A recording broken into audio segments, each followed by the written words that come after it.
Hi everybody, and welcome to this conversation of impact for kids. And today I'm talking to my wonderful, amazing, inspirational friend, Tom Cronin. So I'm just going to read you his bio so you understand who you're talking to, this legend, and then we'll get straight into the interview.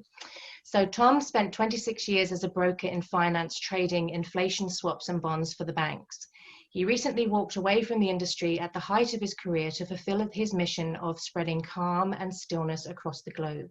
He discovered meditation in the early stages of his career in finance as a tool for stress management. Tom's experiences through the meditation were not only immediate, but very profound. He explored deeper and deeper into the realms of his meditation practice, and after studying advanced courses in Bali, India, and Australia, he qualified as a meditation teacher and is the founder of the Stillness Project. Today, Tom is on a mission. He has an unwavering commitment to reducing stress and chaos in people's lives, cultivating peace, calm, and shared abundance across the globe, and assisting in the planetary shift that is already taking place. Using multiple streams from film, online retreats, blogs, books, and personal mentoring, he hopes to inspire 1 billion people to sit in stillness daily and connect with their inner being and transcending the barriers of separation. Tom is also the co-author of the book and co-producer of the movie The Portal, which is an experiential documentary created as part of a bold global vision to overcome the chronic levels of anxiety, depression, PTSD and trauma that we are facing today.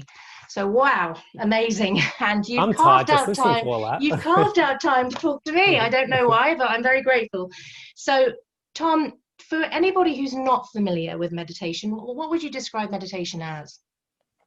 It's a device. It's a practice, a technique that has the ability to bring us back to our balance, to harmonize our body, to restore some, balance back in the nervous system, and to optimize our brain and give us better brain functionality and change the way we feel to make us feel better.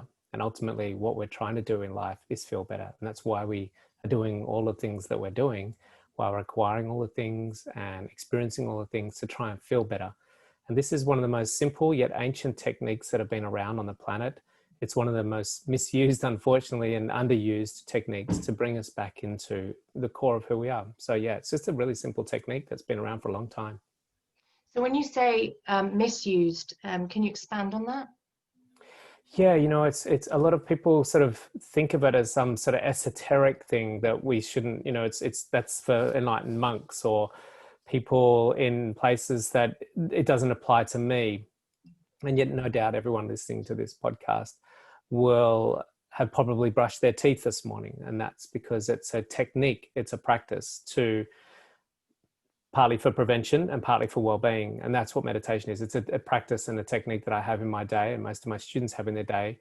And I think we'll see in the future something that we'll all have in our day to simply make ourselves feel better. Excellent. And so in your life, what led you to start practicing meditation? What was it that was the trigger for you to think, I need to do something here?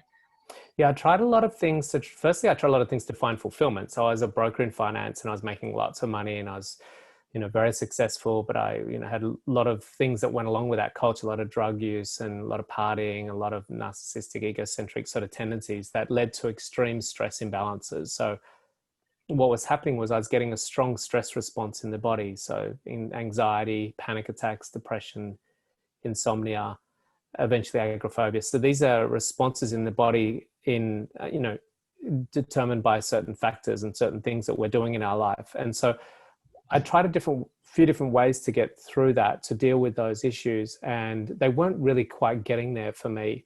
Sorry, I'm really hot. It's scorching hot here today. Then I found meditation. It was actually in a documentary. And I started watching this documentary about a property developer, and he was using meditation as a tool to help him be more successful. And he said, a lot of my success comes down to this meditation. So at that point, I was like a light bulb moment. And I thought, well, maybe I'll give that a try. And that's when I started to explore meditation and look into a lot of different techniques and types of meditation. Yeah, that's really interesting. So you sort of hit that point where you knew it wasn't working for you anymore and you needed an alternative. outlet and coming home to self, really, isn't it? With meditation, you're going that deep dive and connecting with that inner wisdom. And what sort of process do you go through to do meditation? Because I have to say, I tend to do guided meditations, because when I'm still, my mind's constantly running. Like I'm thinking all these thoughts rush in. I think, oh no, I mustn't think. I must clear my mind. And I have this sort of argument with myself when I'm trying to get into a meditative state. So what are the processes that you apply to yourself? Yeah, look, trying to empty the mind and just still the mind is quite a challenging process, and one that I would imagine for most of us we'd struggle with, because the mind's natural tendency is not to be still. So trying to force the mind to do something it doesn't want to do, or asks the mind to do something it doesn't want to do, will be quite a challenge, and most likely you get a lot of resistance. So we need to have a technique that's going to help the mind find something more pleasant, more charming than thinking. And this is where the mantra comes in. So I use a technique called transcending meditation or Vedic meditation, where we use particular sounds or vibrations or mantras to almost like a luring effect, to like a carrot in front of a donkey. It eludes the mind to something more pleasant, more charming. It lures the mind. And so when you repeat this sound over and over again inside your head, what happens is it's like a kind of patting a baby on its back when it's in the cot. It's just soothing it and just letting the baby get quieter and quieter. And that's what the mantra does with the mind. It has this beautiful calming effect on the mind. So you don't need to concern yourself whether you're thinking or not. All you need to do is just repeat the mantra. And what happens is the mantra does all the work for you. It does all the heavy lifting. So just that simple process of repeating the mantra will in actual fact do the work for quieting the mind, and then it will just start to de-excite. Excellent. So are you actually saying that, or are you listening to it, or how does that work? Yeah, you'll be given that by the teacher. Also, we have that in my online program, where you get given a particular sound, because there's specific sounds. If you just use candle or flower or incense, it's not going to actually have the same effect, because they're objects, they're forms or phenomenons that the mind will project externally to that particular item, that object. Whereas these particular sounds, and there's only a handful of them, were cognized thousands of years ago. And they have a really distinct quality to move the mind away from the external world to the subtle internal world, away from activity to inactivity, to stillness. And so the simple repetition of them inside your mind without moving your tongue or your lips, so in silence, you repeat them as an idea, a gentle idea inside your head, has quite a soothing effect on the mind. And it's a very, very efficient and very easy way to meditate. Okay, great. And so what you were saying earlier in the conversation is that meditation, I know, starts in your mind, but it has actual effects on your body and all sorts of things like that. So can you expand on that? How does it benefit you? Yeah, it's a great question. A lot of people think of meditation as a spiritual practice, but first and foremost, it's predominantly beneficial to the physical body, to the apparatus. And the way it works is that our body is a system that has a lot of moving parts, and they all need to come together in a state of harmony for it to be working efficiently and effectively. And so, gosh, I'm so hot. It's so Yeah, it's sweltering in this room. It's like 40 degrees here today. Yeah. And so when we de-excite the mind, the body is like a printout of the mind. And when the mind becomes quiet, the physiology, our body, also drops into a deep metabolic state of rest. And I tell you what, I'm gonna have to pause this. Can we just start again? Because I'm gonna have to change rooms. It's like, Yep. I'm upstairs and it's like so hot. I'm gonna go downstairs where it's a lot cooler. Yeah, sure. Because No I'm just worries. gonna... Okay, so we're coming to you again. We had to pause the video. It's so hot in Australia today. And poor Tom, the sun was beating in behind him. So we've relocated, we've paused the video, so we're going to start again now.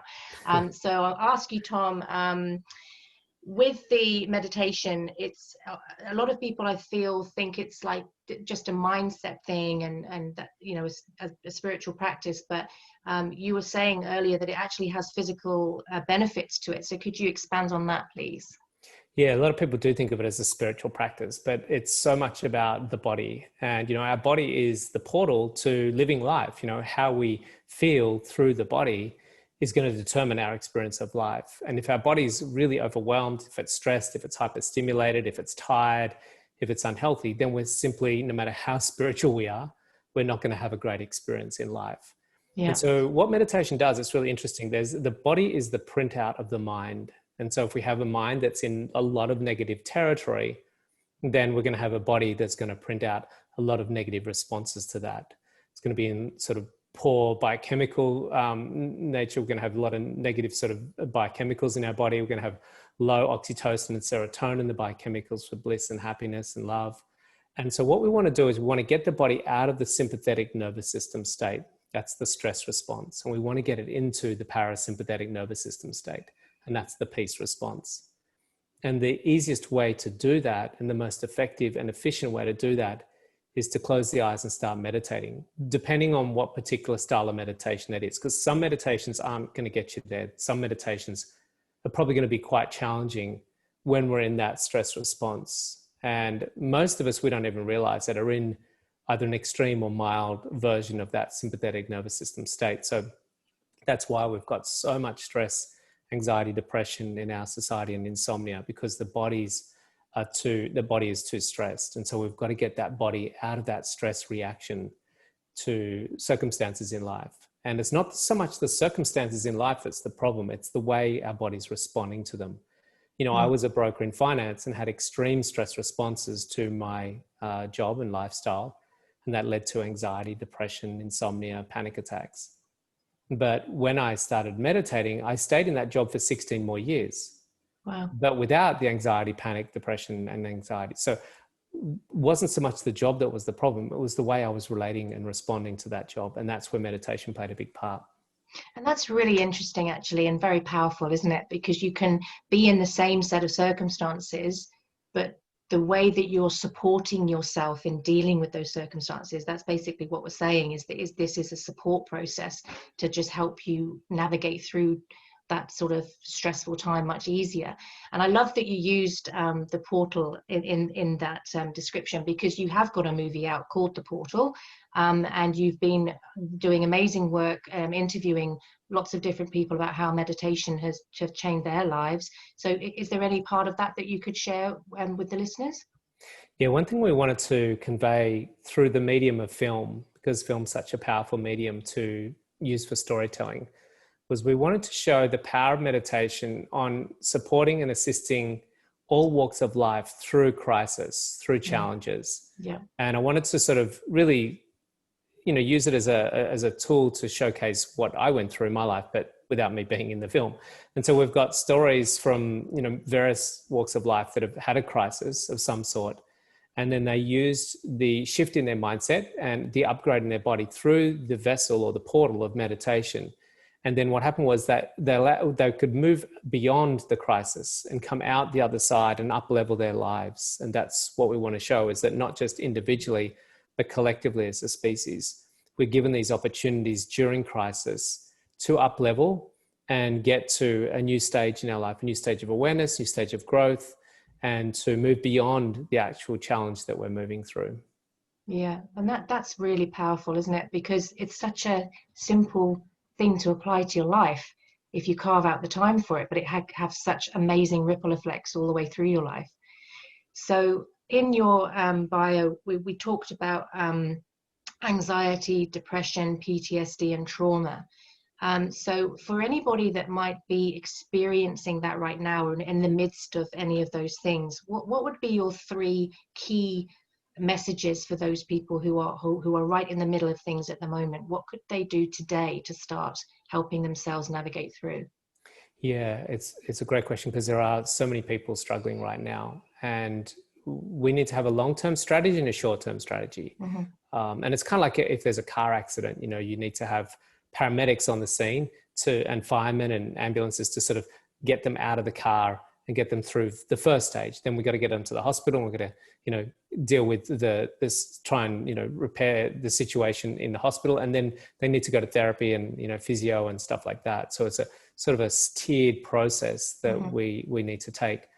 For the immediate thing, what needs to happen is we need to sort of find ways to shift the body out of that current state and kind of like break the code. Mm-hmm. Just sitting at home, eating bowls of ice cream and watching Netflix is not going to break the code. Sure. Being on your phone and scrolling through Instagram and looking at terrible tweets is not going to break the code. So we need to look at what we've been doing and look at what we can do to break that pattern of us being in that state. So the first thing I would do is definitely look at finding techniques of meditation. Now, this is probably the last thing you feel like doing when you're in these states. It's ironic that the things you probably feel least like doing are probably the things you need to do. Yeah. So first thing, I would find techniques of meditation, particularly the deeper transcending styles of meditation, that are going to at least bring some sense of stability and the capacity to reorganize, the ability to recenter yourself and to get out of that negative thought pattern that might be, recycling over and over again inside your mind. Now, it's going to be difficult. I'm not going to say it's going to be a walk in the park when you're in those particular states. However, just take your time, be patient, be gentle on yourself. Don't expect massive changes initially, but certainly start to, and you probably might find some changes within the first few days or weeks, but just gradually make this a part of your daily experience. Secondly, I think exercise is such a really powerful thing for shifting our biochemistry, producing more endorphins, getting a sweat up. The last thing you probably feel sometimes is going for a run or doing a big gym workout, but a boxing class, a gym workout, getting a sweat up, doing something vigorous, rock climbing, surfing, just really physically getting your body moving again, and breaking that code of just sitting around late at night on the phone or technology or gaming, things like that are really not going to help the situation. And then finally, spending quality time in nature. That's either on the beach, in a forest, going for a bushwalk, rock climbing, something where you are starting to reconnect to the essence of you, which is you're part of nature. And a lot of our problems in the world is this division, this disconnection that we have between us and nature. Every day I go without, every single day, I make sure I don't miss this. I spend time in nature, whether it's a little walk in the bush, swimming in the ocean, sitting on a rock. And it's just a way for me to reconnect with the very essence of who I am. I'm a natural being. I'm part of nature. Nature's not separate to me. And we've become very disconnected from these natural settings that are very harmonious and very peaceful and very aligning. So particularly moving water. So that's ocean, waterfalls. There's these negative ions that happen around moving water that are very healing. It's very hard for people to be in the surf, jumping through waves and be miserable and unhappy and anxious. It's just a really powerful thing that people get elevated and uplifted. So those three things, being in nature, doing some vigorous exercise, and as well as that, trying to find a technique of meditation that you do at least twice a day, I'd suggest, at least twice a day.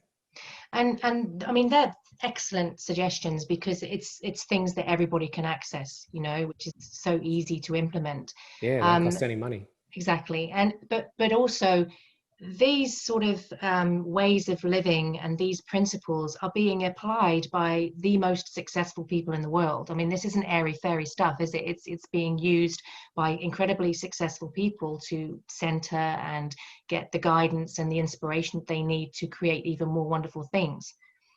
Yeah, it's not rocket science. This is the interesting thing. So few of us do what we need to do to live very dynamic, successful, healthy lives. But the things that we do to get dynamic, successful, healthy lives, it's really simple. Just eat well, sleep well, get off technology, use it when you need it, obviously, but don't be a slave to conditioning, to the program, to mainstream media, to dogma, but strip things back to basics, exercise well, eat well, stretch well, meditate well, drink lots of water, be in nature. It's really uncomplicated. It's quite simple. We should be just really getting back to, I think we're getting a big lesson in our world today. I got a massive shakeup in my life, and it was just that I'd misaligned myself and I'd misdirected my attention to places that had very strong karmic side effects that I paid a price for, which was a good learning lesson in the end anyway. Yeah, for sure. Well, Tom, that was so powerful. Thank you so Mm. much for giving me your time, because I know how full your life is, and I do very much appreciate it. And I'm sure everyone listening will be completely empowered by that. So thank you so much. It's wonderful to be here. Thanks for inviting me along today. No worries.